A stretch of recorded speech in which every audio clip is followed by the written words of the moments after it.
আক্রমণটা শুধু ইসরায়েল আর আমেরিকা করতেছে তা না, এই আক্রমণের পেছনে এই সৌদি আরবে আছে, ইউএই আছে, কুয়েত আছে, কাতার আছে, সবাই কিন্তু চাচ্ছে যে এই ইরান যেন পরাজিত হয়, ইরানের যেন নিউক্লিয়ার প্রোগ্রামটা ক্যান্সেল হয়ে যায়, ইরানের জন্য একেবারে ধ্বংসপ্রাপ্ত হয়ে যায়, ওই আবুল আহাবের সূরার মতো, আবুল আহাবের 2 হাত ধ্বংস হোক, এই যে আছে না, ওই টাইপের একটাই।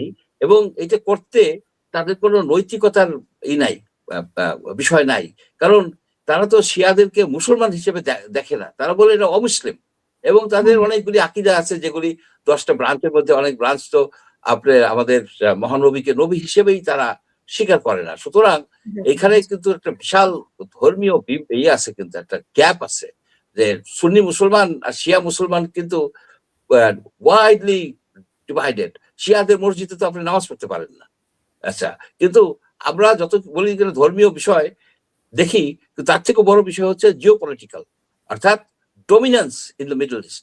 মিডল ইস্ট হচ্ছে largest source of energy, gas বলেন, পেট্রোল, মানে আপনার অয়েল বলেন, তার মূল সোর্সই হচ্ছে Middle Eastern countries. At the same time তারা এখানে ব্যাপকভাবে আপনার এয়ারপোর্টে হাব করে ফেলছে দুবাইতে, তাদের একটা ইস্ট এশিয়া এবং ইউরোপের মধ্যে, আমেরিকার মধ্যে যে যোগাযোগের যে মাধ্যম আগে যে বৈরুত ছিল, ওইটাই কিন্তু শিফট হয়ে এখন চলে আসছে আপনার দুবাইতে চলে আসছে, দুবাই এবং কিছুটা তুরস্কের দিকে চলে গেছে।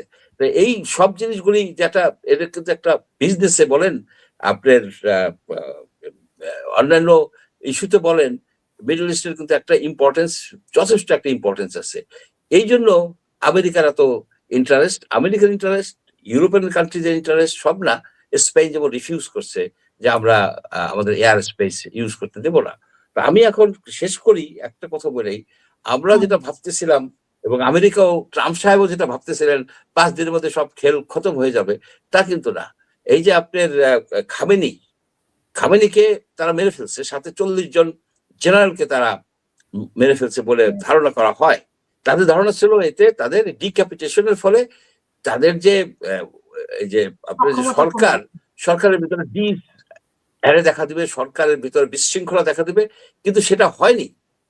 তারা কিন্তু সাথে সাথেই তাদের একটা 3 জনের একটা কমিটি করে দিছে করার জন্য, কাজ চালানোর জন্য, এবং চালাচ্ছে খুবই সতর্কতার সহিত, তারা কাজ চালিয়ে যাচ্ছে। কারণ খামেনির বয়স ছিল 86 ইয়ার্স ওল্ড, এবং এটা যে খামেনি মারা যেতে পারে যে কোনো সময়, এই ধরনের প্রিপারেশন তাদের ছিল। সুতরাং যে ট্রাম্প এই জিনিসটা ভুল করছে, যে এই খামেনিকে মেরে তারা যে এই রেজিম চেঞ্জ করবে, সেটা কিন্তু হয়নি, এবং রেজিম চেঞ্জ হবে বলে এখন আর ধারণা করা যায় না। রেজিম চেঞ্জ কোনোভাবেই তারা করতে পারবে না, কারণ কি, তারা তো প্লেন থেকে মারতেছে, এয়ারফোর্স দিয়ে তারা চালাচ্ছে সব তাদের সকল কর্মকাণ্ড। কিন্তু আবার যে এই যে বিমান যুদ্ধ, এই বিমান যুদ্ধ তো পরিবর্তিত হয়ে গেছে। আগে ছিল প্লেনে যুদ্ধ, ফাইটারে যুদ্ধ ছিল, সেই যুদ্ধটা কিন্তু এখন আর তেমন ভাবে নাই। এখন কিন্তু ড্রোন এবং মিসাইল, ড্রোন যুদ্ধে কিন্তু ইরান বেশ আগানো, এখন বলা যেতে পারে দ্রোণাচার্য। এরা যেটা ভাবে হয়েছে, যেমন রাশিয়াতে বলেন, আপনার ইউক্রেনের যুদ্ধে এই ইরানিয়ান ড্রোন কিন্তু ব্যাপকভাবে ইউজ হয়।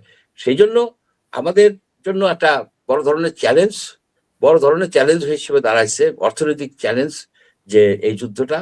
এবং আমাদের যে সদ্য নিয়োজিত বাংলাদেশ ব্যাংকের যে গভর্নর মহোদয় এবং আমাদের অর্থ মন্ত্রণালয়ের অর্থমন্ত্রী মহোদয়, এই 2 জন কিন্তু একটা এই অল্প 15 দিনের ভিতরে তাদের জব নেওয়ার, মন্ত্রী হওয়ার 15 দিনের মধ্যেই কিন্তু তারা একটা কঠিন চ্যালেঞ্জে পড়ে গেছে।